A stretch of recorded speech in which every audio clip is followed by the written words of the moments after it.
Et si je vous disais que la moitié du cerveau de Warren Buffett, celle qui lui a appris à cesser d'acheter des entreprises médiocres à un prix correct pour commencer à acquérir des entreprises extraordinaires à un prix raisonnable, appartenait à un homme dont vous n'avez probablement jamais entendu parler? Avant l'ère de la Silicon Valley et du capital risque. Avant que elle, investissement de croissance, ne devienne un terme omniprésent dans les médias financiers. Avant qu'Internet ne nous offre un accès illimité aux données. C'était une époque où trouver une entreprise réellement innovante demandait bien plus qu'un simple screener boursier.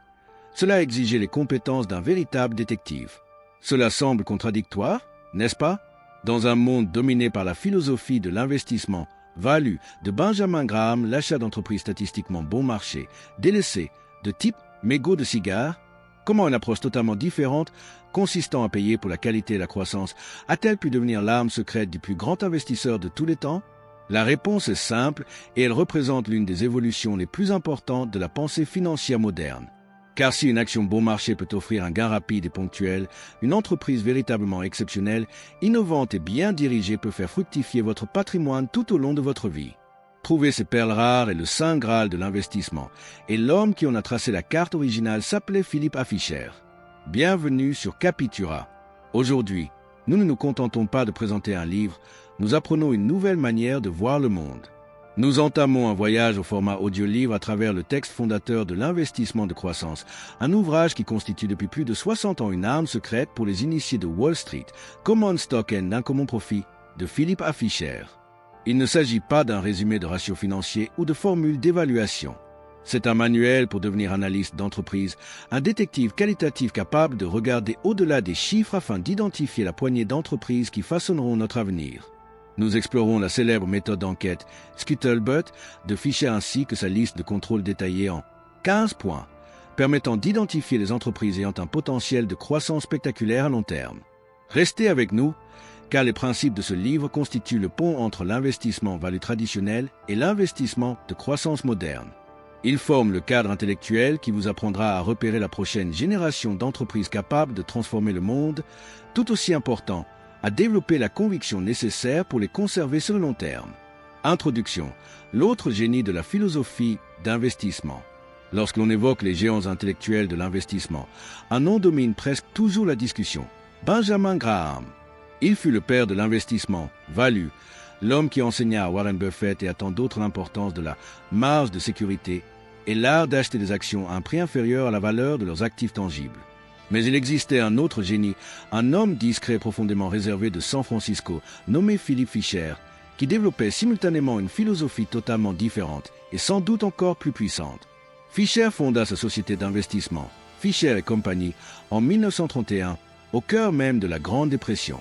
Tandis que d'autres fouillaient les décombres du marché à la recherche de bonnes affaires, Fisher cherchait des survivants, des entreprises innovantes dotées de la résilience et de la vision nécessaires non seulement pour traverser la crise, mais pour prospérer durant les décennies à venir.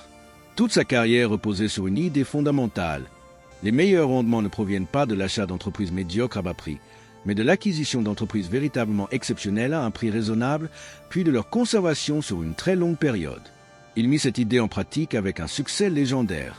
En 1955, il réalisa l'un de ses investissements les plus célèbres en achetant des actions Motorola, qu'il conserva jusqu'à sa mort en 2004, soit près de 50 années. Ce qui l'intéressait n'était pas le comportement du titre le mois suivant ou l'année suivante, mais ce que l'entreprise serait devenue 10 ans plus tard. Son livre Common Stock and Uncommon Profit, publié en 1958, marqua la première fois qu'il partagea sa philosophie jusque-là privée avec le grand public. Il devint rapidement un classique confidentiel, transmis entre investisseurs sérieux comme un texte secret. Son lecteur le plus célèbre fut un jeune Warren Buffett, tellement impressionné qu'il fit le déplacement pour rencontrer Fisher en personne. Buffett dira plus tard que son propre style d'investissement était devenu 85% Graham et 15% Fisher. Ces 15% furent déterminants. C'est Fisher qui lui apprit à regarder au-delà des chiffres bruts du bilan et à apprécier les facteurs qualitatifs qui rendent une entreprise véritablement exceptionnelle. La qualité du management, la solidité de la recherche et développement et les avantages concurrentiels durables. Alors, pourquoi un livre écrit à l'époque de la télévision en noir et blanc reste-t-il pertinent dans notre monde numérique et ultra rapide? Parce que les principes fondamentaux du succès entrepreneurial sont intemporels. La philosophie de Fisher constitue l'antidote ultime au bruit de court terme qui domine les marchés modernes.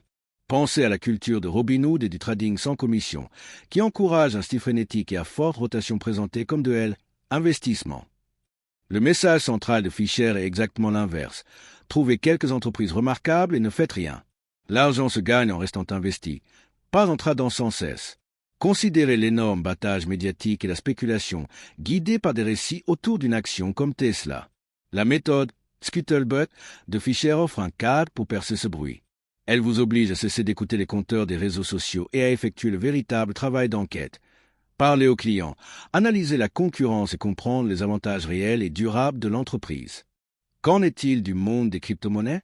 La rigoureuse liste des 15 points de Fisher agit comme un filtre puissant. Appliquer ces questions sur la rentabilité à long terme, l'intégrité du management et l'efficacité de la recherche révéleraient que la majorité des projets crypto sont spéculatifs et non les investissements durables qu'ils recherchaient.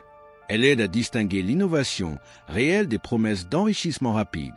Même pour les adeptes du mouvement FIRE, indépendance financière, retraite anticipée, qui s'appuie souvent sur des ETF diversifiés, l'œuvre de Fisher propose une voie alternative convaincante.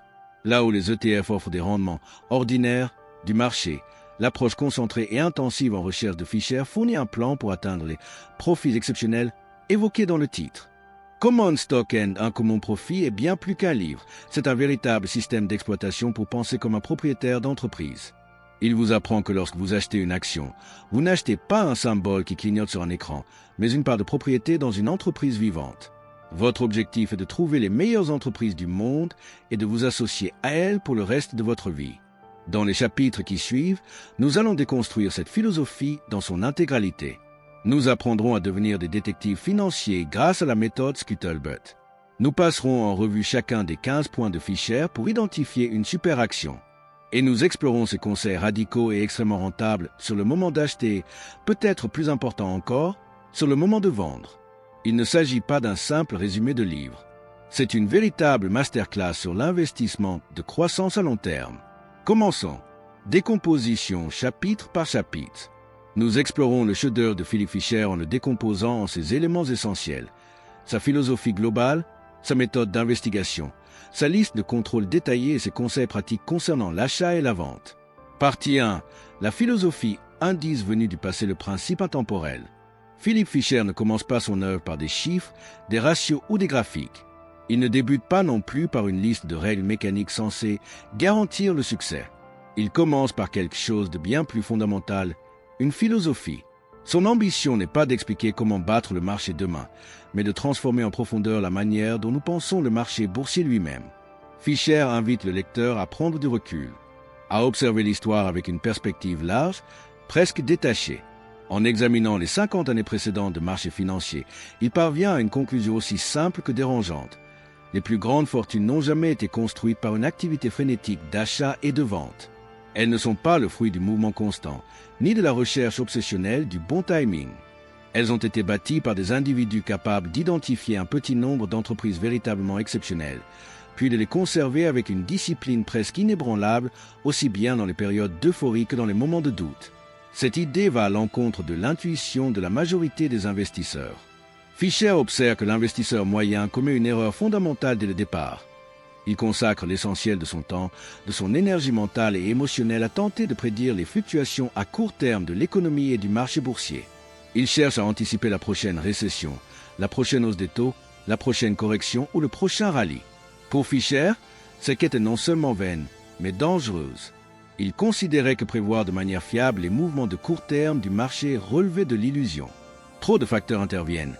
Émotions collectives, événements imprévisibles, décisions politiques soudaines, ruptures technologiques, réactions en chaîne impossibles à modéliser.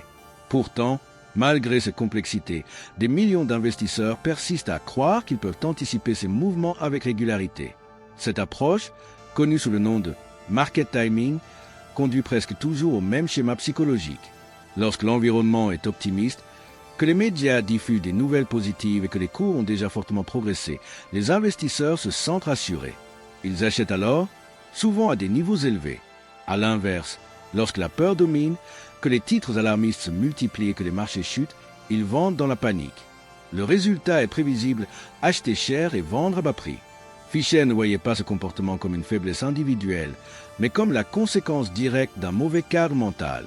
Tant que l'on considère le marché comme un jeu de prédiction à court terme, on devient inévitablement prisonnier de ses émotions. La peur et l'avidité prennent le dessus sur la réflexion rationnelle.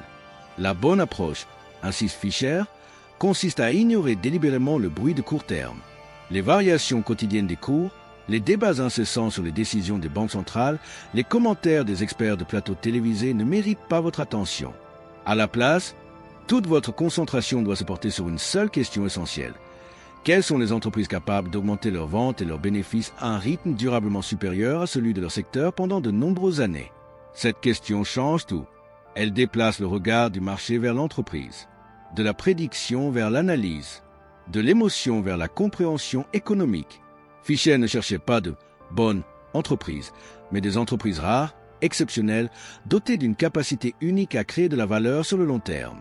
Lorsqu'un investisseur parvient à identifier de telles entreprises, les fluctuations de court terme perdent leur importance. Une entreprise réellement exceptionnelle peut créer, sur 10 ou 20 ans, une quantité de valeur si considérable que le prix payé à l'origine, tant qu'il n'était pas totalement absurde, paraît presque insignifiant avec le recul. Ce qui semblait cher au départ devient, rétrospectivement, une opportunité remarquable. C'est à ce stade que Fisher introduit l'une des distinctions les plus importantes de toute sa philosophie, la différence entre le prix et la valeur. Le prix est la cotation quotidienne, changeante et émotionnelle du marché. Il reflète les humeurs, les peurs, l'enthousiasme ou la panique collective. La valeur, en revanche, est la capacité fondamentale d'une entreprise à générer des profits durables dans le temps. L'investisseur amateur est obsédé par le prix. Il surveille chaque mouvement, chaque variation, chaque correction. L'investisseur professionnel, lui, est obsédé par la valeur. Il se demande non pas ce que fera le cours demain, mais ce que fera l'entreprise dans 10 ans. Cette différence de perspective sépare la spéculation de l'investissement véritable. Fisher introduit ensuite un autre concept central, souvent négligé par les investisseurs de son époque, l'inflation. Dans les années 1950, de nombreux investisseurs conservateurs considéraient encore les obligations comme l'investissement le plus sûr. Elles offraient des flux d'intérêts fixes et la promesse du remboursement du capital. À première vue, elles semblaient exemptes de risques. Fisher voyait là une illusion dangereuse. Il expliquait que l'inflation agit comme une force silencieuse mais implacable. Elle érode progressivement le pouvoir d'achat des intérêts perçus et du capital remboursé. Un rendement sur de 5% devient en réalité une perte si l'inflation atteint 6%. Les chiffres nominaux augmentent, mais la richesse réelle diminue. Les entreprises exceptionnelles, à l'inverse, constituent une protection naturelle contre l'inflation. Une entreprise dotée d'un fort pouvoir de fixation des prix peut ajuster ses tarifs pour compenser la hausse de ses coûts. Elle peut ainsi accroître ses profits nominaux au fil du temps. Cette dynamique se reflète dans la progression du cours de l'action et souvent dans l'augmentation des dividendes. Grâce à cette capacité, l'investissement ne se contente pas de suivre l'inflation. Il la dépasse largement. À l'époque, cette idée était perçue comme audacieuse, voire radicale. Aujourd'hui, elle est reconnue comme l'un des fondements de la théorie moderne de l'investissement. Le message central de cette première partie est clair. Fisher appelle à un changement total de cadre de référence. Il invite l'investisseur à cesser de penser comme un trader focalisé sur le court terme et à commencer à penser comme un propriétaire d'entreprise. Acheter une action ne signifie pas acheter un symbole abstrait qui fluctue sur un écran. Cela signifie acquérir une part d'une entreprise réelle avec des employés, des clients, des produits, des risques et des opportunités. Votre objectif n'est pas de prédire le marché. Il est d'identifier quelques-unes des entreprises les plus innovantes, les mieux gérées et les plus solidement avantagées sur le plan concurrentiel, puis de devenir un partenaire de long terme de leur réussite. Cette approche exige de la patience, de la discipline et une compréhension profonde du fonctionnement des entreprises. Mais elle offre en retour quelque chose de rare, la sérénité et la création de richesses durables. Perspective moderne. La philosophie fondatrice de Fisher agit aujourd'hui comme un point d'ancrage puissant au cœur des marchés hyperactifs. Son avertissement contre le market timing n'a jamais été aussi pertinent. À l'ère des flux d'informations en continu, des notifications permanentes et des réseaux sociaux, la tentation de réagir sans cesse est immense. Fisher nous adresse un conseil d'une simplicité désarmante: ignorez le bruit. Les discussions quotidiennes sur l'inflation, les décisions des banques centrales ou les tensions géopolitiques détournent souvent l'attention de l'essentiel, la performance réelle et durable des entreprises que vous détenez. Sa vision des actions comme meilleure protection contre l'inflation s'est confirmée à de multiples reprises. Après 2020, les investisseurs conservant principalement du cash ou des obligations à faible rendement ont vu leur pouvoir d'achat diminuer. À l'inverse, les propriétaires d'entreprises de grande qualité, disposant d'un fort pouvoir de fixation des prix, ont pu préserver leurs marges et générer des rendements solides. La philosophie de Fisher contraste également fortement avec l'état d'esprit dominant dans l'univers des crypto-monnaies. Ce marché est largement animé par des récits de court terme, par la recherche du prochain bull run et par des mouvements spéculatifs rapides. Un investisseur à la manière de Fisher ignorerait les variations quotidiennes de prix et poserait des questions fondamentales. Ce projet a-t-il une utilité réelle et durable? Dispose-t-il d'un avantage concurrentiel défendable? Est-il dirigé par une équipe intègre, compétente et tournée vers le long terme? En appliquant ce filtre exigeant, il écarterait la majorité des projets comme de simples spéculations et concentrerait son attention sur les rares initiatives capables de devenir de véritables investissements de long terme. Fisher nous enseigne ainsi que la première étape vers des profits exceptionnels n'est pas la rapidité, mais la profondeur. Non pas la réaction, mais la réflexion. Adopter une perspective d'investissement exceptionnellement longue et résolument orientée vers l'entreprise reste, aujourd'hui comme hier, l'un des plus grands avantages qu'un investisseur puisse posséder. Partie 2. La méthode Scuttlebutt, l'art de l'enquête et principe intemporel. S'il fallait identifier l'apport le plus original et le plus révolutionnaire de Philip Fisher à l'univers de l'investissement, ce serait sans hésitation la méthode Scuttlebutt. Avec cette approche, Fisher rompt définitivement avec l'idée que l'on peut comprendre une entreprise uniquement à travers des chiffres, des rapports financiers ou des communiqués officiels. Il propose une vision radicalement différente. Pour identifier les entreprises véritablement exceptionnelles, il faut aller sur le terrain, écouter, observer et enquêter. Fisher part d'un constat simple mais implacable. Toutes les informations facilement accessibles sont déjà intégrées dans le prix de l'action. Les rapports annuels, les présentations aux investisseurs, les interviews de dirigeants et les analyses financières sont lues, disséquées et commentées par des milliers d'analystes et de participants de marché. Se limiter à ces sources revient à évoluer dans un espace informationnel saturé où aucun avantage durable n'est possible. Pour obtenir un véritable avantage, Fisher estimait qu'il fallait sortir de ce cadre confortable et accepter un travail plus exigeant. C'est ainsi qu'il a formalisé ce qu'il appelait le Scuttlebutt. Le terme provient de l'argot naval ancien. À bord des navires, le Scuttlebutt désignait le tonneau d'eau autour duquel les marins se rassemblaient. C'était là que circulaient les rumeurs, les observations et les opinions sincères, loin des discours officiels. Pour Fisher, ce concept incarnait parfaitement l'idée d'une information brute, non filtrée, souvent imparfaite, mais profondément révélatrice. Appliqué à l'investissement, le Scuttlebutt devient un processus d'enquête méthodique et obstiné, comparable au travail d'un détective. Il ne s'agit pas de chercher une vérité unique, mais de rassembler de multiples fragments d'informations issus de sources indépendantes et de les assembler pour former une vision cohérente, riche et tridimensionnelle de l'entreprise. L'objectif de cette méthode est clair: découvrir la réalité de l'entreprise telle qu'elle est vécue par ceux qui interagissent avec elle au quotidien et non telle qu'elle est présentée dans les documents officiels. Fisher était convaincu que la meilleure façon d'y parvenir consistait à parler aux gens. Les chiffres racontent une histoire passée. Les personnes, elles, révèlent le présent et donnent des indices précieux sur l'avenir. Fisher construisait donc patiemment des réseaux de contacts et menait des entretiens systématiques. Il ne cherchait pas des opinions isolées, mais des tendances, des convergences, des incohérences éventuelles. Son enquête reposait sur 5 groupes clés, chacun offrant un angle d'observation différent et complémentaire. Les concurrents, la reconnaissance la plus révélatrice. Parmi toutes les sources d'informations possibles, Fisher considérait les concurrents comme l'une des plus précieuses. Cela peut sembler paradoxal, mais sa logique était redoutablement efficace. Personne ne connaît mieux les forces et les faiblesses d'une entreprise que ceux qui se battent chaque jour contre elle. Fisher ne demandait jamais directement si une entreprise était bonne ou mauvaise. Il préférait poser des questions indirectes. Qui innove le plus rapidement dans votre secteur? Quelle entreprise dispose de la meilleure force de vente? Quels concurrents vous inquiètent le plus à long terme? Lorsque plusieurs concurrents, indépendamment les uns des autres, reconnaissent à contre-cœur la supériorité d'une entreprise sur des aspects clés, le signal est extrêmement puissant. Un éloge arraché à un rival a bien plus de valeur que n'importe quel discours marketing. Fisher accordait une grande importance à la cohérence des réponses. Une opinion isolée peut être biaisée. Une convergence d'avis issus de sources différentes révèle souvent une réalité profonde. Les clients, le cœur de la création de valeur. Les clients occupent une place centrale dans la méthode Scuttlebutt. Pour Fisher, comprendre pourquoi les clients achètent et surtout pourquoi ils restent est fondamental.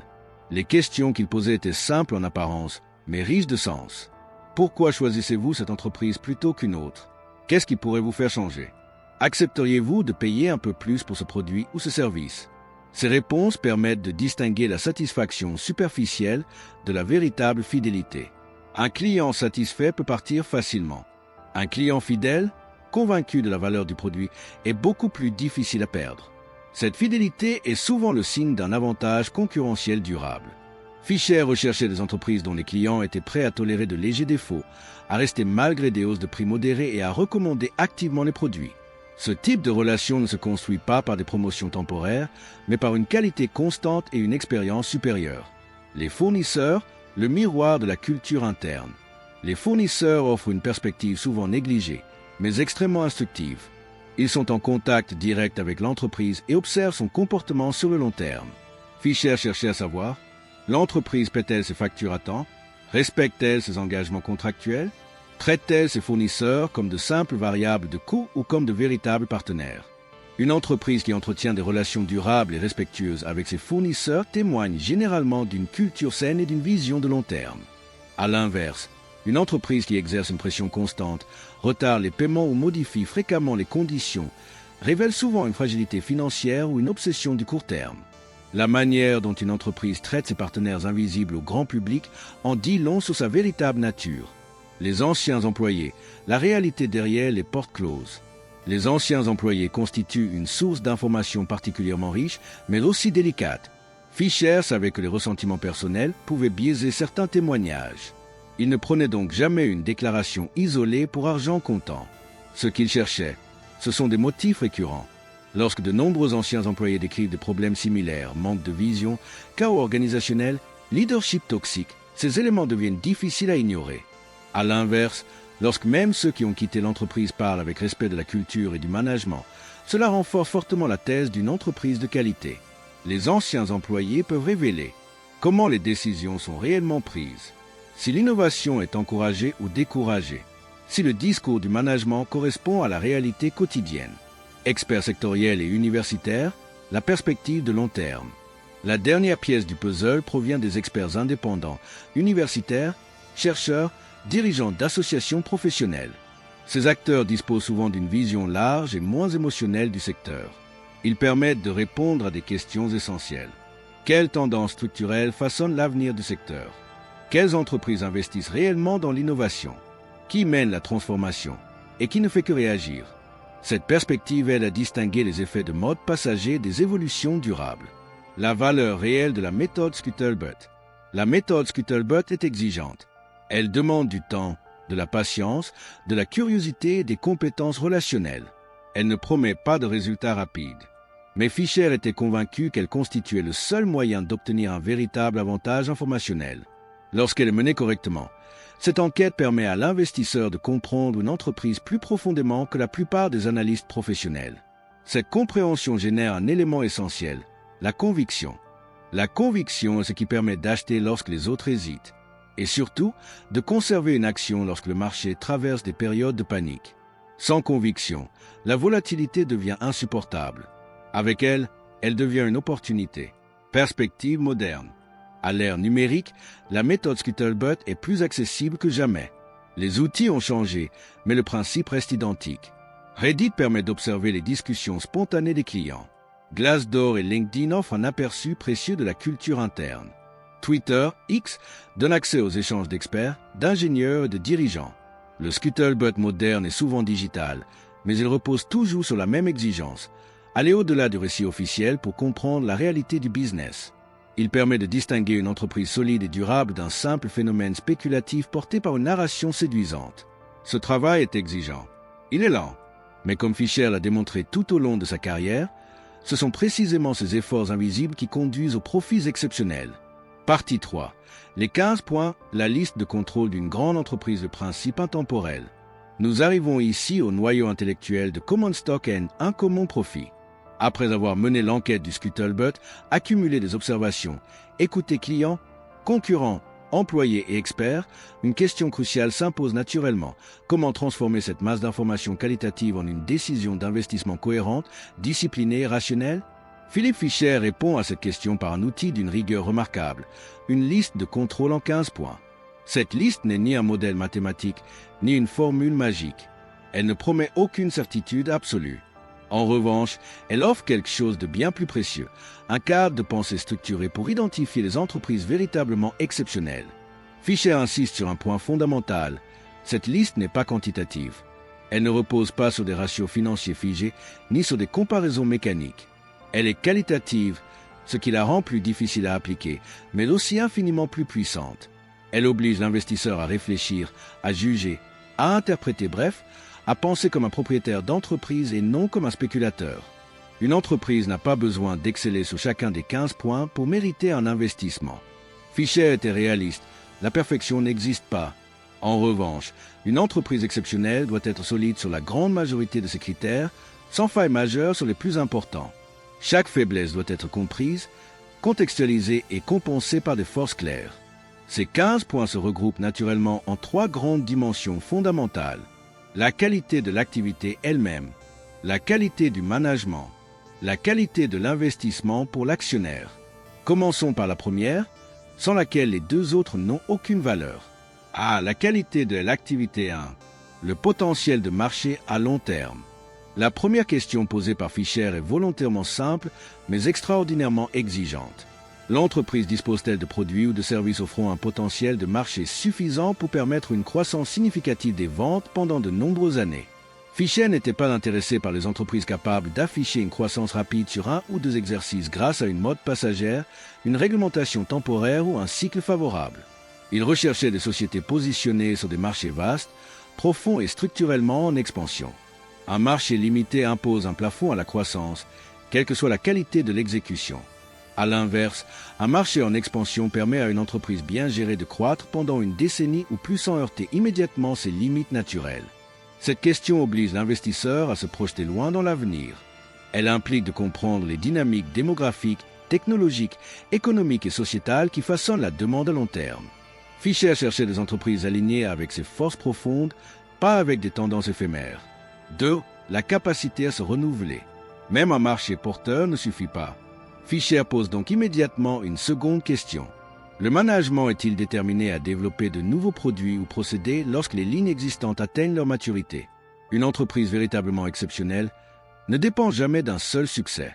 Elle anticipe l'obsolescence de ses produits avant même que le marché ne l'aperçoive. Elle investit dans l'avenir alors que le présent est encore confortable. Cette capacité de renouvellement n'est pas accidentelle. Elle résulte d'une culture d'innovation profondément ancrée, où l'expérimentation est encouragée, où l'échec intelligent est toléré et où la complaisance est combattue. Fischer savait qu'une entreprise incapable de se réinventer est condamnée, même si ses chiffres actuels sont impressionnants. L'histoire économique regorge d'anciens leaders incapables d'évoluer lorsque leur avantage initial s'est érodé. 3. L'efficacité de la recherche et développement. L'innovation repose sur la recherche et développement, mais Fischer refusait toute vision naïve de la R&D. Il posait une question précise. Quelle est l'efficacité réelle des efforts de recherche et développement par rapport à la taille de l'entreprise? Dépenser beaucoup ne signifie pas innover efficacement. Une R&D productive se mesure à sa capacité à générer des produits adoptés par le marché, des améliorations concrètes de coût ou de qualité, des avantages concurrentiels durables.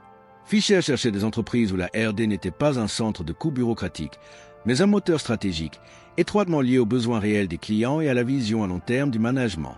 4. La force de l'organisation commerciale. Un produit exceptionnel n'a aucune valeur s'il ne peut être vendu. Fischer accordait donc une importance majeure à cette question. L'entreprise dispose-t-elle d'une organisation commerciale supérieure à la moyenne? Une grande entreprise maîtrise non seulement la conception de ses produits, mais aussi leur mise sur le marché. Cela inclut la qualité de la force de vente, l'efficacité du marketing, la solidité des canaux de distribution, la cohérence du message de marque. Fischer observait que de nombreuses entreprises techniquement brillantes échouent faute de savoir commercialiser leurs innovations. À l'inverse, une organisation commerciale puissante peut amplifier considérablement l'impact d'un bon produit. 5. La qualité des marges bénéficiaires. La croissance du chiffre d'affaires ne suffit jamais. Fisher posait une question directe. L'entreprise bénéficie-t-elle de marges bénéficiaires satisfaisantes? Les marges traduisent la capacité d'une entreprise à capter de la valeur. Elles reflètent son pouvoir de fixation des prix, son efficacité opérationnelle, la différenciation réelle de ses produits. Des marges faibles exposent l'entreprise à la moindre pression concurrentielle ou inflationniste. Des marges solides offrent une résilience stratégique permettant d'investir, d'innover et de traverser les cycles économiques. 6. La capacité à préserver et améliorer les marges. Les marges actuelles sont importantes, mais Fisher regardait surtout l'avenir. Que fait l'entreprise pour maintenir ou améliorer ses marges dans le temps? Une entreprise d'excellence ne se repose jamais sur ses acquis. Elle cherche constamment à optimiser ses processus, à réduire les gaspillages, à automatiser intelligemment, à monter en gamme lorsque cela est pertinent. Cette discipline opérationnelle est souvent invisible dans les chiffres à court terme, mais elle détermine la trajectoire à long terme. 7. Les relations avec les employés. Enfin, Fisher abordait un aspect souvent négligé par les investisseurs. L'entreprise entretient-elle d'excellentes relations avec ses employés?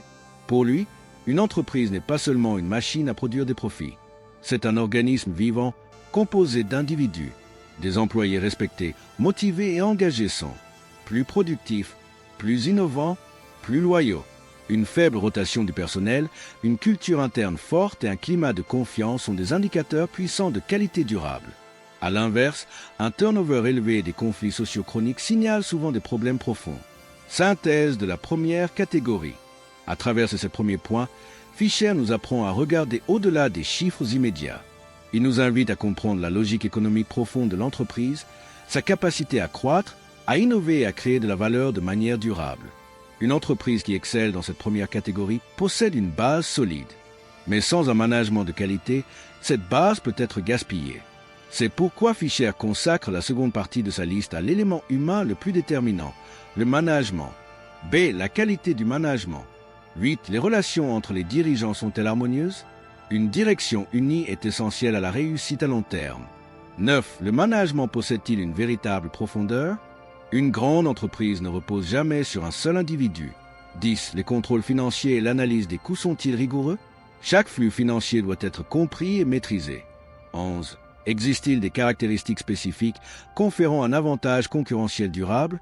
Il s'agit du fossé économique qui protège l'entreprise. 12. Le management privilégie-t-il la vision à long terme plutôt que les profits immédiats? Les grandes entreprises investissent aujourd'hui pour dominer demain. 13. La croissance future nécessitera-t-elle une dilution excessive des actionnaires? Fisher privilégiait l'autofinancement. 14. Le management communique-t-il avec honnêteté en période de succès comme de difficulté? La transparence est un test clé de l'intégrité. C'est la qualité de l'investissement. 15. Le management fait-il preuve d'une intégrité irréprochable? Sans confiance, aucune autre qualité ne compense. Cette liste est volontairement sévère. Très peu d'entreprises la satisfont pleinement. Mais c'est précisément ce qui permet d'identifier les rares entreprises capables de créer une richesse durable sur plusieurs générations. Perspective moderne. Aujourd'hui, cette grille est un outil essentiel pour distinguer la qualité durable de la spéculation passagère. Elle force l'investisseur à penser comme un propriétaire d'entreprise à long terme. C'est l'outil ultime de l'investissement axé sur la qualité. Partie 4. Quand acheter et quand vendre, l'art de la patience, le principe intemporel. Une fois qu'une grande entreprise a été identifiée, les questions pratiques deviennent centrales. Quand faut-il acheter? Et quand, si jamais, faut-il la vendre? Les conseils de Philip Fisher sont à la fois simples et extrêmement difficiles à appliquer, car ils exigent d'aller à l'encontre de nos instincts humains les plus profonds. Quand acheter? Fisher ne cherchait pas à anticiper les mouvements du marché, mais il était très exigeant quant au moment de l'achat. Selon lui, le moment idéal pour acquérir une grande entreprise est précisément lorsqu'elle est temporairement délaissée par le marché. Il identifiait deux situations majeures propices à l'achat. 1. En période de peur généralisée sur les marchés. Lors des marchés baissiers ou des corrections violentes, les investisseurs vendent tous sans distinction. Même les entreprises de la plus haute qualité voient leurs cours chuter sous l'effet de la panique collective. Fisher considérait ces périodes non comme un danger, mais comme de rares opportunités d'acheter des entreprises exceptionnelles à des prix fortement décotés. L'essentiel est que la décision repose sur la qualité intrinsèque de l'entreprise et non sur une tentative de deviner le point bas du marché. 2. Lorsque l'entreprise traverse une difficulté temporaire. Il arrive qu'une grande entreprise rencontre un obstacle passager, une usine qui démarre mal, un nouveau produit décevant à court terme. Le marché, focalisé sur l'immédiat, réagit souvent de manière excessive et sanctionne lourdement le titre. L'investisseur à la manière de Fisher, qui a mené son enquête et compris les forces structurelles de l'entreprise, peut identifier ces problèmes comme temporaires et solvables. Cela lui permet d'acheter auprès d'investisseurs paniqués à des prix très attractifs. Quand vendre, c'est sans doute l'enseignement le plus radical et le plus important de Fisher. À la question « Quand faut-il vendre une grande entreprise ?», sa réponse était essentiellement « presque jamais ». Selon lui, la plus grande erreur des investisseurs consiste à vendre leur meilleure position trop tôt. Ils achètent une entreprise exceptionnelle, le cours double, puis ils vendent pour sécuriser leurs gains. Quelques années plus tard, ils regardent avec regret le titre progresser de plusieurs centaines, voire de milliers de pourcents supplémentaires. Fisher affirmait que, si vous avez réellement identifié une entreprise exceptionnelle, les gains sur 10 ou 20 ans peuvent être si importants que vendre pour un profit à court terme constitue une erreur historique. Il ne reconnaissait que 3 raisons valables de vendre une action. 1. Une erreur dans l'analyse initiale. Si, après l'achat, de nouvelles informations révèlent que l'entreprise n'est pas aussi solide que prévu, il faut vendre immédiatement, quel que soit le prix. 2. Une détérioration fondamentale de l'entreprise. L'entreprise ne répond plus aux critères de qualité. Le management s'est affaibli ou les avantages concurrentiels se sont érodés. Elle n'est plus l'entreprise exceptionnelle initialement rachetée. 3. L'apparition d'une opportunité nettement supérieure. Le seuil est extrêmement élevé. Il ne s'agit pas d'une alternative légèrement meilleure, mais d'une opportunité si supérieure qu'elle justifie la vente d'un gagnant éprouvé. Remarquons ce qui n'apparaît pas dans cette liste. L'action semble surévaluée. Le marché va s'effondrer. Je veux sécuriser mes gains. Fisher considérait qu'essayer de vendre une grande entreprise parce que sa valorisation semble élevée est une erreur, car une entreprise véritablement exceptionnelle finit toujours par justifier et dépasser des valorisations qui paraissent élevées à un instant donné. Perspective moderne. La philosophie de Fisher sur l'achat et la vente constitue aujourd'hui la stratégie contrariante par excellence. Son conseil d'acheter dans les périodes de peur reste parfaitement valable. Le krach de mars 2020, au début de la crise du Covid-19, fut une opportunité idéale selon Fisher. Le marché était paralysé par la panique. Les investisseurs disposant d'une liste d'entreprises de grande qualité et du courage d'acheter à ce moment-là ont réalisé des performances exceptionnelles dans les années suivantes. À l'inverse, les investisseurs amateurs ont vendu au pire moment, guidés par la peur. Sa philosophie du « presque jamais vendre » va à l'encontre de toute la culture moderne du trading. Les applications comme Robinhood, avec leurs notifications constantes et leur focalisation sur le court terme, sont conçues pour inciter à l'action permanente. Fisher recommanderait plutôt de supprimer ces applications et de consulter son portefeuille une fois par an. Cette approche constitue le fondement intellectuel de la stratégie « acheter, conserver », souvent évoquée mais rarement appliquée. Pensez aux investisseurs ayant acheté Amazon au début des années 2000 et vendu après avoir doublé ou triplé leur mise. Ils se sentaient brillants à l'époque, mais ont manqué l'une des plus grandes créations de richesse de l'histoire moderne. Un véritable investisseur à la manière de Fisher aurait conservé ses actions, conscient d'avoir identifié une entreprise exceptionnelle. Cela exige une patience et une maîtrise émotionnelle presque surhumaine, mais comme l'a démontré Fisher, c'est le véritable chemin vers des profits exceptionnels. En investissement, le tempérament est souvent plus important que l'intelligence. Extension du contexte moderne. Que dirait Philippe Fisher aujourd'hui? Si nous pouvions transporter Philippe Fisher des années 1950 vers les marchés hypernumérisés et accélérés d'aujourd'hui, il ressentirait un mélange fascinant d'enthousiasme et de dégoût. Il verrait un environnement offrant des opportunités sans précédent pour son style d'investissement, précisément parce que la majorité des acteurs jouent à un jeu totalement différent. Les outils du métier, Internet, IA et réseaux sociaux. Fisher serait profondément émerveillé par Internet. Lui qui devait bâtir son réseau de scuttlebutt à travers des appels téléphoniques laborieux et des lettres manuscrites, vers Internet comme le plus grand outil d'enquête jamais inventé. L'âge d'or du scuttlebutt. La possibilité moderne de lire les avis clients sur Reddit, d'analyser la satisfaction des employés sur Glassdoor, de suivre des experts de l'industrie sur Twitter et de visionner des analyses produits approfondies sur YouTube représenterait l'aboutissement de ses idées les plus audacieuses. Il affirmerait qu'il n'a jamais été aussi facile pour un investisseur individuel de mener une analyse qualitative approfondie et d'obtenir un véritable avantage informationnel, à condition d'être prêt à fournir l'effort nécessaire. Oh, la machine à bruit. Mais il serait profondément choqué par le déluge de bruit à court terme. Le cycle d'information financière en continu, les changements incessants de recommandations d'analystes et les chambres d'écho émotionnelles des réseaux sociaux lui sembleraient être des distractions massives par rapport aux fondamentaux réels et durables des entreprises. Selon lui, le défi majeur de l'investisseur moderne n'est pas l'accès à l'information, mais la capacité à filtrer l'inutile pour extraire le signal pertinent. Fisher se montrerait extrêmement sceptique à l'égard de l'investissement basé sur l'intelligence artificielle et les modèles quantitatifs. Sa philosophie reposait sur des jugements qualitatifs difficiles, voire impossibles, à reproduire par une machine. Comment une IA peut-elle évaluer l'intégrité irréprochable d'un dirigeant? Comment mesurer la créativité et la passion d'une équipe de recherche? Il soutiendrait que les facteurs humains sont les véritables moteurs du succès à long terme et que les modèles purement quantitatifs sont aveugles à ces éléments essentiels. Pour lui, les camps seraient des experts dans la mesure de l'insignifiant. Stratégie moderne, fonds indiciels contre des tradings. Fisher considérait probablement les fonds indiciels comme respectables, mais fondamentalement imparfaits.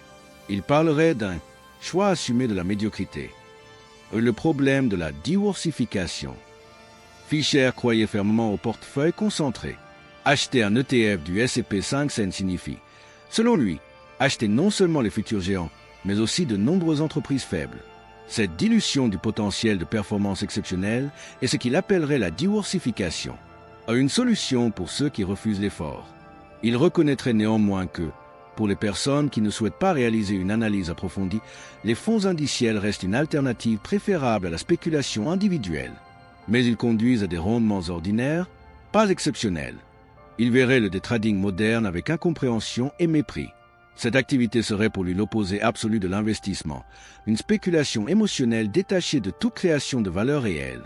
Des principes intemporels comme bouclier contre les risques modernes. Dans un monde dominé par la vitesse et le sensationnel, la philosophie de Fisher agit comme une encre. Ou le scuttlebutt contre le battage médiatique. Ou la vision long terme contre la volatilité. Ou la concentration contre l'illusion de propriété. Fisher conclurait que les opportunités n'ont jamais été aussi grandes pour se prêt à travailler avec patience et discipline. Réflexion finale, 10 leçons intemporelles de common stock et un commun profit. En arrivant au terme de cette exploration approfondie de l'œuvre de Philip Fisher, une chose devient évidente. Nous ne sommes pas simplement face à un livre d'investissement, mais face à une véritable philosophie de pensée. Une philosophie qui a traversé les décennies sans perdre de sa pertinence, malgré des marchés devenus plus rapides, plus bruyants et plus complexes que jamais. Au cœur de cette approche se trouvent 3 piliers fondamentaux, la qualité, la patience et une compréhension profonde des entreprises. Fisher ne cherchait pas à battre le marché demain. Il cherchait à comprendre comment créer une richesse durable sur toute une vie. Résumons cette sagesse en 10 leçons intemporelles, non pas comme des règles rigides, mais comme des principes directeurs pour penser et investir avec intelligence. Investissez dans des entreprises, pas dans des symboles boursiers. La première leçon est aussi la plus fondamentale. Acheter une action ne signifie pas acheter une ligne sur un écran, un graphique ou un code boursier. Cela signifie devenir copropriétaire d'une entreprise réelle, avec des employés, des clients, des produits, des risques et des opportunités. Fisher insistait sur ce changement de perspective. Tant que vous voyez une action comme un simple instrument de spéculation, vous resterez prisonnier des fluctuations de court terme. En revanche, lorsque vous la voyez comme une participation dans une entreprise vivante, votre horizon s'élargit naturellement. La question centrale devient alors, cette entreprise a-t-elle la capacité de croître, d'innover et de créer de la valeur durablement? Tout le reste, le bruit médiatique, les variations quotidiennes du cours, devient secondaire. 2. La qualité est la véritable marge de sécurité. Benjamin Graham parlait de marge de sécurité en termes de prix. Acheter une entreprise très en dessous de sa valeur estimée. Fisher, sans rejeter cette idée, l'a complétée par une vision plus profonde. Pour lui, la véritable marge de sécurité réside dans la qualité du business. Une entreprise exceptionnelle possède une solidité intrinsèque.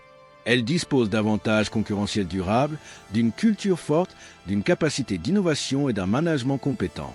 Ces éléments lui permettent de traverser crises économiques, récessions et chocs de marché sans perdre sa capacité à créer de la valeur. Un prix bas peut offrir une protection temporaire. La qualité, elle, protège sur des décennies. 3. Devenez un détective financier, la méthode Scuttlebutt. Fisher nous rappelle que les meilleures idées d'investissement ne se trouvent pas dans les communiqués de presse ou les présentations pour investisseurs. Elles se découvrent grâce à une enquête approfondie et patiente. La méthode Scuttlebutt consiste à aller au-delà des chiffres pour comprendre la réalité du terrain. Que pensent réellement les clients? Comment les concurrents perçoivent-ils l'entreprise? Quelle est la culture interne? L'innovation est-elle réelle ou simplement marketing? Cette approche transforme l'investisseur passif en détective financier. Elle demande du temps et de l'effort, mais elle offre quelque chose de rare. Une compréhension profonde, impossible à obtenir par des analyses superficielles. 4. L'intégrité du management est non négociable. Pour Fisher, aucun facteur n'était plus important que la qualité humaine des dirigeants. Une entreprise peut disposer de la meilleure technologie ou du meilleur produit. Sans intégrité au sommet, tout peut s'effondrer. L'honnêteté, la transparence et la vision à long terme du management sont essentielles. Les dirigeants doivent être capables de communiquer aussi bien dans les périodes fastes que dans les moments difficiles, sans masquer les problèmes ni embellir la réalité. Si vous ne faites pas confiance aux personnes qui dirigent l'entreprise, aucune analyse financière ne pourra compenser ce risque. 5. Le long terme est votre plus grand avantage compétitif. Les investisseurs institutionnels sont souvent prisonniers du court terme. Résultats trimestriels, pression des clients, comparaison permanente avec des indices de référence. L'investisseur individuel, lui, possède un avantage structurel immense, la liberté du temps. Penser sur 10, 20 ou 30 ans permet d'ignorer une grande partie du bruit du marché. Cette capacité à attendre, à laisser les entreprises travailler pour vous, est un avantage compétitif que très peu de personnes exploitent réellement. Fisher nous rappelle que le temps est l'allié de la qualité. 6. Le meilleur moment pour vendre est presque jamais. L'une des leçons les plus difficiles à accepter émotionnellement est aussi l'une des plus importantes. Fisher estimait que vendre trop tôt est l'erreur la plus fréquente et la plus coûteuse des investisseurs. Lorsqu'une grande entreprise commence à réussir, la tentation de sécuriser ses gains est forte. Pourtant, la véritable richesse ne vient pas d'un doublement rapide, mais de la capitalisation sur plusieurs décennies. Une entreprise exceptionnelle peut continuer à croître bien au-delà de ce que l'on imagine. Vendre prématurément, c'est souvent renoncer à l'essentiel du potentiel. C'est concentrez-vous sur vos meilleures idées. La diversification est souvent présentée comme une règle absolue. Fisher proposait une vision plus nuancée. Pour lui, la diversification excessive dilue la performance. Il croyait en un portefeuille concentré, composé d'un nombre limité d'entreprises parfaitement comprises. Lorsque vous connaissez réellement un business, vous êtes mieux armé pour traverser la volatilité. La diversification, comme il aimait l'appeler, mène à des résultats moyens. Les performances extraordinaires viennent de convictions fortes, fondées sur une compréhension profonde. 8. L'innovation et la R&D sont le moteur de la croissance. Les entreprises d'exception ne vivent pas dans le passé. Elles investissent constamment dans l'avenir. La recherche et le développement ne sont pas des coûts, mais des investissements stratégiques. Fisher admirait les entreprises prêtes à sacrifier une partie de leurs profits à court terme pour bâtir une domination durable. Ces décisions sont souvent impopulaires à court terme, mais elles créent des avantages compétitifs décisifs sur le long terme. 9. Acheter lorsque les autres ont peur. Les marchés sont émotionnels. La peur collective crée des distorsions de prix. Lorsque la panique domine, même les entreprises de grande qualité peuvent devenir temporairement sous-évaluées. Fisher nous apprend à voir ces périodes non comme des menaces, mais comme des opportunités. Pour l'investisseur discipliné et bien préparé, ce sont souvent des moments décisifs dans la construction de la richesse. 10. La patience est la vertu la plus rare et la plus précieuse.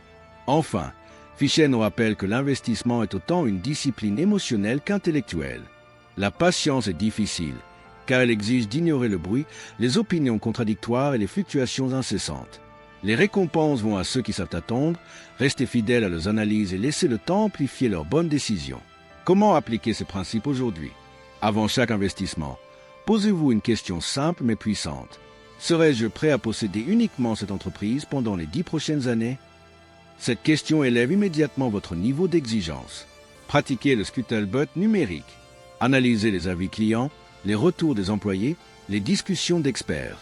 Cette démarche transforme votre relation à l'investissement. Enfin, cultivez la patience. Lors des corrections de marché, demandez-vous si les fondamentaux ont réellement changé ou s'il ne s'agit que de bruit passager. Conclusion. La voie de Fisher n'est pas facile. Elle exige du travail, de la réflexion et une patience peu commune. Mais pour ceux qui acceptent cette discipline, elle offre ce que peu de stratégies peuvent promettre. Une richesse durable, construite avec intelligence et sérénité. Merci d'avoir investi votre temps avec nous. Allez maintenant penser et agir comme un véritable propriétaire d'entreprise.